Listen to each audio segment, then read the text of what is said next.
Good morning, everyone. My name is Jessica Lopez. I'm the communications coordinator here at United Ag. Welcome to today's Health Chat session. And as always, we have Dr. Rosemary Koo again with us to share her insightful insights on mindfulness, stress, and mental health in the social media era. All right, Rosemary? Thanks so much, Jessica. First, I'd like to thank our sponsors for this health chat, Cyan, Blue Shield of California, and Elite Medical. And thank you all today for joining us for a really important talk about social media. This is actually the first time we've covered mental health and social media. So I'm going to be talking about the impact of social media of mental health. Because children and adolescents are especially at high risk for mental health issues related to social media, I'm going to spend some time talking about the guidelines specifically for them. I'm also going to touch upon the recommendations for general healthy social media use for adults. And mindfulness is one of the most important strategies for mitigating against the negative effects of social media. So we'll spend some time talking about those. I'll go over helpful United Ag resources and leave plenty of time for Q&A at the end. So first off, social media has really become a huge part of our everyday lives, not only personally as a way to connect with friends and family, but also professionally. Almost all business these days rely on a social media presence to be successful. And a few years ago, actually, the Pew Research Center conducted a study to figure out the most highly used platforms. And while this data might be a little bit different today, it's probably directionally similar, showing that among adults 18 years and older, YouTube and Facebook and Instagram are the top social media platforms out there. And overall, 3 out of 4 people in the US use some form of social media. Of those users, 90%, so almost everyone who is on social media engages on it daily. The average user actually spends 2.5 hours per day on social media. And among teens, almost a third of them use social media almost constantly. So you probably might not even be aware that you spend this much time on social media. And if you ever wanted more time in your day, you might want to look at your social media use for time management. Now, there are a lot of benefits of social media. It's a great way to connect. It's also an amazing way to learn for free, especially there's so many how-to videos. It's also a great platform to be inspired on by other people's stories. And it's also a way to leverage your own voice, share your ideas and also put your opinions out there. However, there is an impact on mental health, especially if it's used improperly. And studies have shown that excessive use, spending hours and hours of time on social media, actually increases risk of depression, anxiety, and that risk is highest, especially amongst adolescents and teens.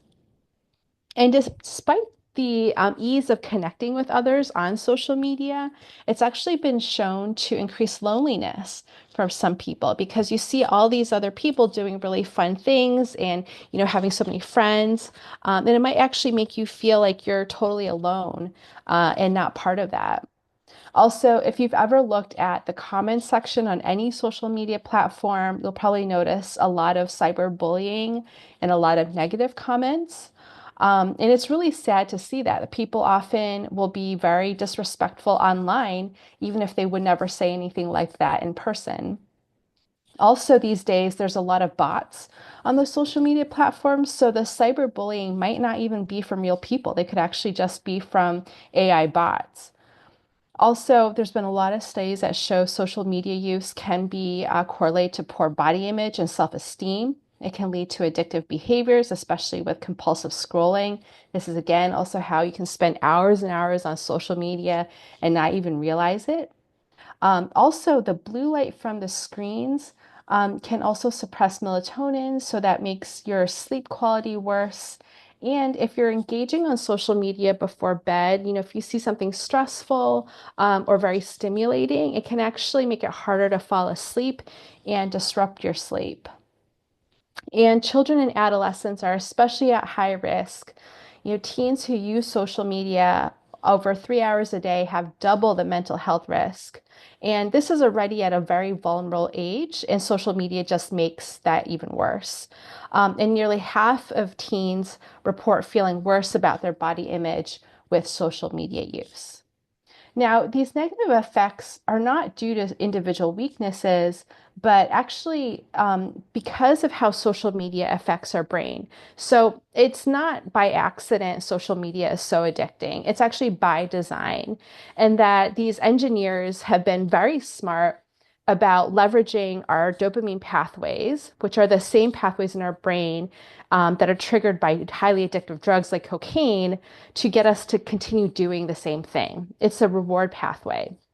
And every like, comment, notification on social media triggers a little bit of a dopamine release. So that gets you back into the platform. It gets you to stay on the platform longer because of these little dopamine hits. And interestingly, if this dopamine pathway gets stimulated for too long, it can actually lead to desensitization of reward. So you actually enjoy things less than you normally would. And clinically, that's actually a term called anhedonia, which is one of the hallmarks of depression. And one of the things that I like to remember when I think about this is like, what is the product? On social media, are they trying to sell you something? Or are you the thing that they're trying to sell? Meaning that you're the product, like your eyeballs are the thing that the platform's selling to advertisers and companies who want to promote products to you. So it kind of like changes your framework of, the time that I spend on this is not really just for me. It's actually by design by someone else to get my attention. Also, social media activates the self-referential processing system of our brains.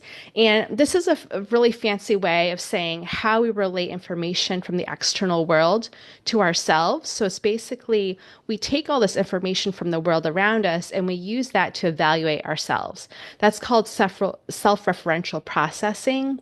And if this is overactivated, this can actually lead to depression and anxiety. And it also can increase vulnerability to poor self esteem, especially in adolescence. In addition, constantly seeing other people doing fun things can lead to FOMO or fear of missing out. And this is not just kind of a fluffy phenomenon. This is actually a real thing that can activate your stress pathways in your brain and affect your hormones, increasing cortisol, which can elevate blood pressure and elevate blood sugar. And the stress of FOMO can actually overactivate your amygdala, which is part of the brain that detects threats. And so that increases your emotional dysregulation. You can be more emotionally reactive and highly sensitive to social exclusion or negative feedback. And lastly, we have these really cool brain cells called motor neurons. So when you see other people doing something, these neurons actually make you feel like you're doing the thing yourself, even though you don't have any part in it. And these brain cells are really important for empathy because it allows you to help understand what other people are going through and how they might feel. But the tricky thing is, it can make you feel like you're also experiencing trauma if you witness other people's trauma. And so this can cause vicarious trauma, indirect trauma, also repeated exposures to negative, strong emotions through these motor neurons can actually lead to desensitization, which can also lead to emotional numbness and compassion fatigue. And my point of going through a bit of this neuroscience is not to put you to sleep, but to make you understand that no one's immune to these issues. It's not because you are at higher risk of mental health, or this is not because you have your own personal weakness. It's that social media has been designed to really impact our brains in a very fundamental way to keep our attention on there. Now, the public health organizations are well aware of the risk of social media to youth and have compiled a set of guidelines. And here's a quick summary of what things that they recommend for children and adolescents. So most of them say that children under age 13 should not use social media at all. And some experts, including the US Surgeon General, Dr. Vivek Murthy, suggest that 13 is still too young and the age should actually be 16 as the limit. Also, teens should not use social media for more than 2 hours a day. Actually, the less is better. And studies have shown that when teens decrease their use to less than 30 minutes a day, the risk of depression, anxiety, and poor self-esteem actually decreases. Social media should not be used within 1 hour before bedtime because of the disruption in sleep, as I mentioned. Also, if you have children on social media, you'll want to be able to tailor their content to their individual vulnerabilities. Like, for example, if you have a child who might be at risk of an eating disorder, you might want to make sure that their content does not include fitness inspiration or excessive content on healthy eating or excessive exercise. So you want to make sure that you understand the risks that your own children and individuals have and make sure that content doesn't trigger them. In addition, you want to make sure that the content that they're seeing does not disrupt their sleep or physical activity, that it doesn't take away from those very key functions in their lives.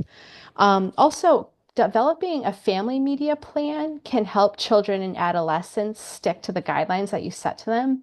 Modeling the same behaviors and making sure everyone else is kind of following the same rules can, make them feel like, they're not the only ones that have to stick to the structure.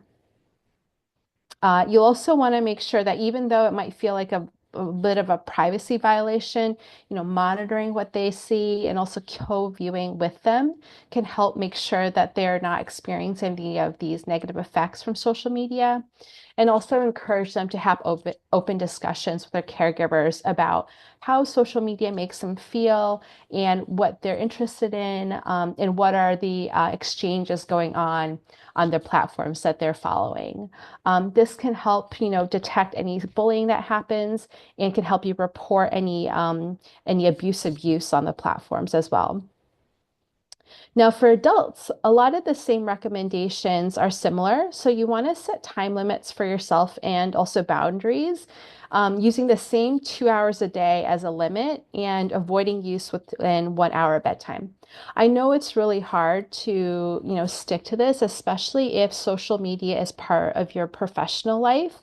But it's very important to compartmentalize social media for work as your other work tasks. So hopefully you're not checking your work email, if you wake up in the middle of the night. And same with social media. You should, be able to get back to sleep and not use social media for work during your personal time. You want to focus on intentional use instead of passive scrolling. So, intentional use meaning that you have an objective with how you want to use social media. There's specific information that you're looking for, instead of just spending hours kind of flipping through on the platform.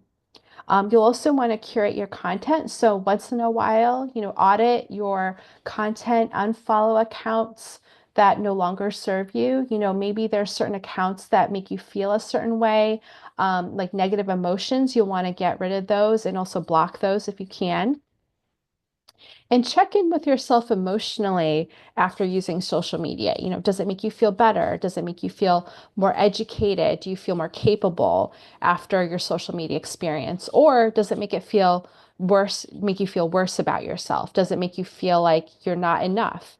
All these ideals on social media is really more of an entertainment industry these days, and very few accounts actually show what real life is like, and it's really unrealistic to live up to those standards.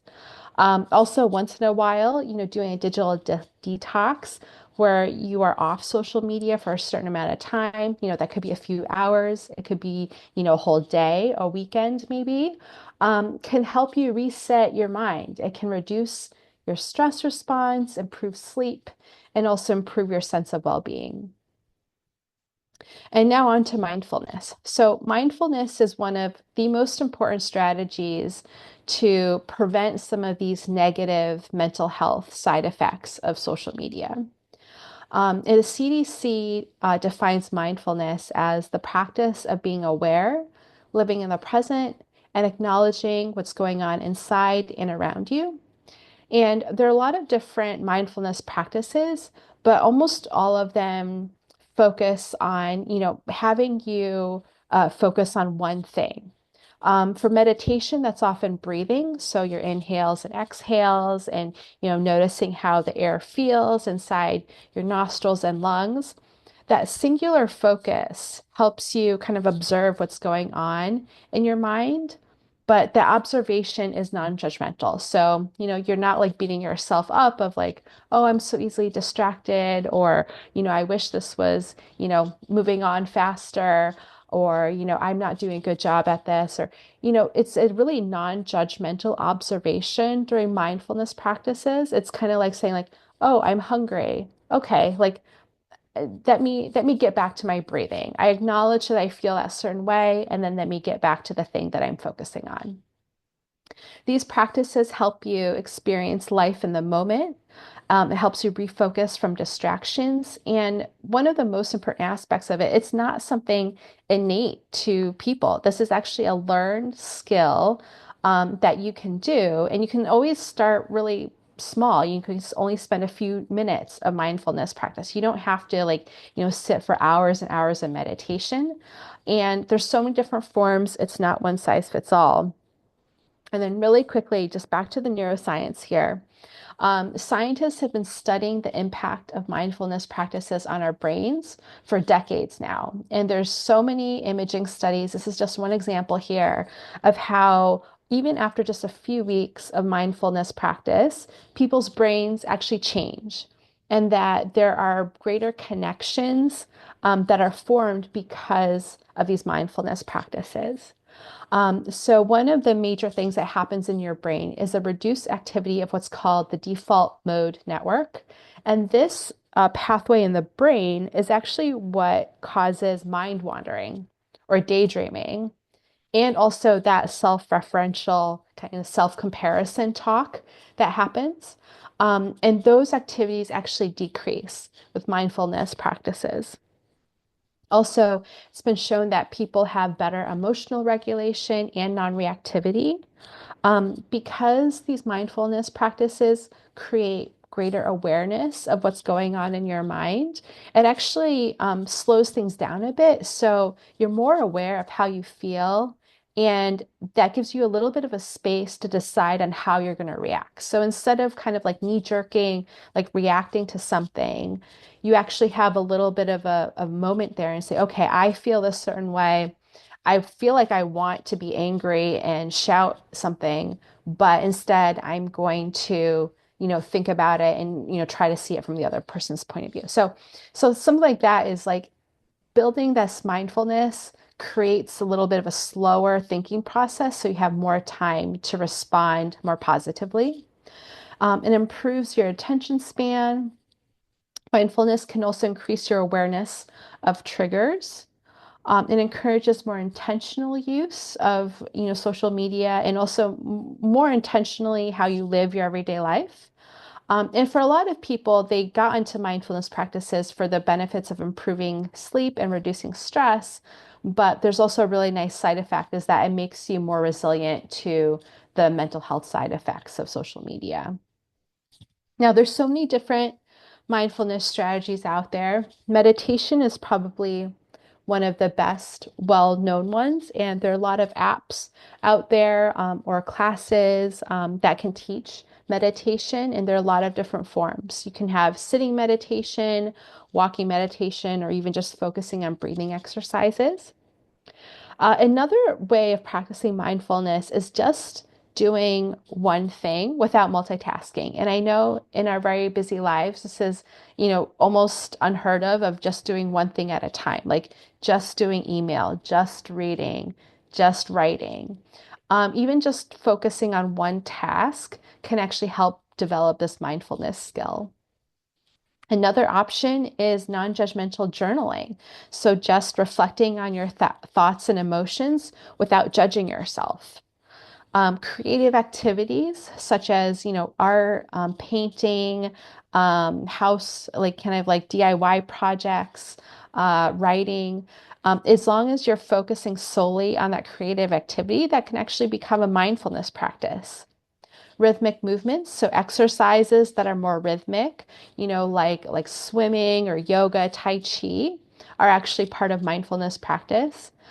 Doing problem solving or skill games such as puzzles can improve mindfulness. Spending time in nature can also help. And then even something as simple as everyday tasks like making your coffee or cleaning, doing dishes. If you can do that in a mindful way, which is, not thinking about 100 things at the same time, but really just focusing on how it feels to just do that one task, that's actually a mindfulness practice. So, really, you could do these simple things really at any time of day, in any place, in any setting. And now you don't have to do this alone. At United Ag, we have a bunch of resources that can help you, especially if you feel like social media use or really anything else in your life is impacting your mental health. And the first thing is Spring Health. They're there for you. You don't have to feel like you've gotten to that point of crisis. You don't have to have a diagnosis of depression or anxiety. If you just don't feel 100%, that's when the time to reach out to Spring Health is to kind of nip it in the bud early and to get their support. They also have a lot of resources for mindfulness practices. You can also reach out to our health and wellness clinics. They're a great coaching outlet because oftentimes people come to them, for things like weight loss, diabetes or high blood pressure management. But stress is a big part of managing chronic illnesses. And even if you don't have a chronic illness and you just want to stay healthy, reach out to them and they can coach you through, lifestyle improvements and what you can do to manage your stress and optimize your mental health. Teledoc is also always available to you in case you want to reach out with any concerns, mental or physical health. And if you ever need support connecting to the right provider or service, please reach out to our member services and we will certainly get you the care you need. So I've covered a lot of ground here, and so we can go ahead and open up the floor to questions. Um, Jessica, if you can help me, we can either allow people to talk or people can go ahead and chat in the questions. Yes, we can allow people to talk. I did see that Julie has her hand raised. Oh, hi, Julie. You're able to talk now, Julie, if you'd like to unmute yourself.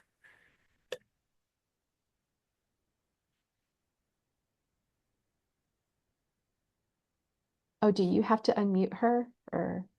I think she could unmute Oh. herself. Um, if not, or I can request her to unmute.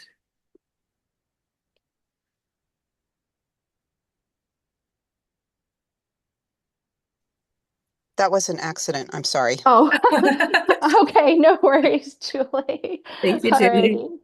But we do have Adrian that also raised his hand, so I'll go ahead and let him open the mic. You can unmute yourself, Adrian. Hello, everybody. Um, I was interested in if you guys knew a way of curating your content, on how social media can take you down a rabbit hole, and how do you kind of undo that just to get back into a good place there, if you understand my question. Yeah, Adrian, that's a great question. And I can start off, and if Jessica has any, pointers to throw in there, please do. First off, yes, like we are often victims to the algorithm. We're shown a lot of things that we don't necessarily want to see. Some of it is really just auditing any things that you follow, but also using the option to say, don't show me this type of content, don't show me this creator very liberally can help train that algorithm. And also, another thing is the algorithm is really based on what you engage with. So, as soon as you see something that you don't want to see, click off of it and kind of report you don't want to see that as soon as possible. And eventually, the algorithm will learn that that's not what you want to see.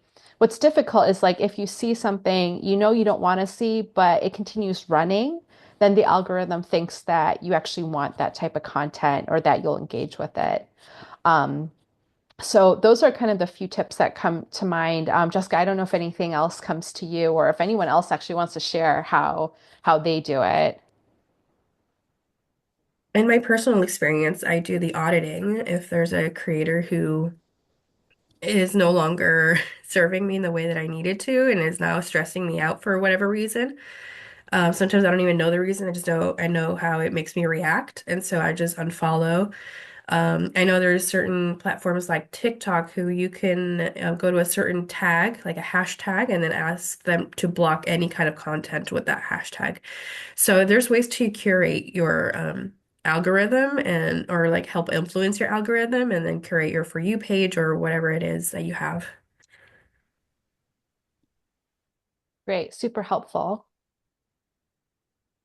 Thank you. It's one of those, as you say, you're saying sometimes you don't even intend to look at something that you're not interested in, and then you did it for a second, and now you're getting a bunch of that info, and you're like, oh man, how do I undo Yeah. this? Yeah. Uh, yeah. Cool. Thank you, Adrian. Thanks. Don't know how to mute myself again. Oh.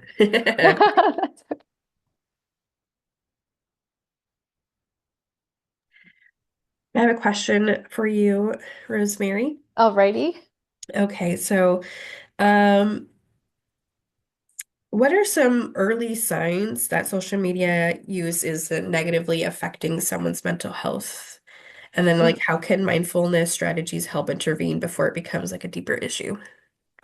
Yeah, that's a great question. Some of the early signs could actually be if you find yourself thinking about that thing after you've kind of finished watching it, if you're like ruminating about it, it keeps on coming back to you and it makes you not feel good, like if it makes you feel like you're not worthy or that your life doesn't measure up.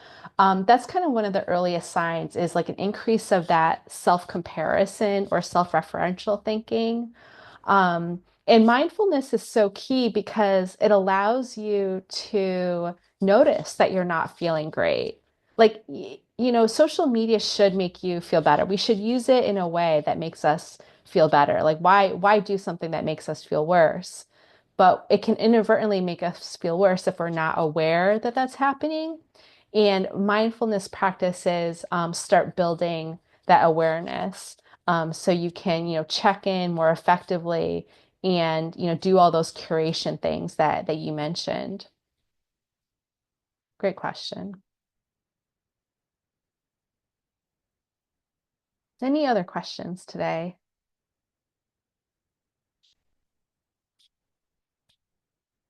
All right. Well, Jessica, are there any general announcements that you have before we close? Yeah, just one, more of a save a date. Our next episode is not until September 25th, but just so everybody knows, and the topic is on aging and brain health. So look out for those email invitations when they come in. And then just a reminder to follow us on our social media pages. We are on Facebook, Instagram, Twitter, and LinkedIn. This episode is recorded, so it should be on YouTube if you want to come back to it at any time or share it with any colleagues or family members. And yeah, we'll see you at September 25th. Great. Thanks, Jessica, and thank you everyone for joining us Thank today. you, everybody.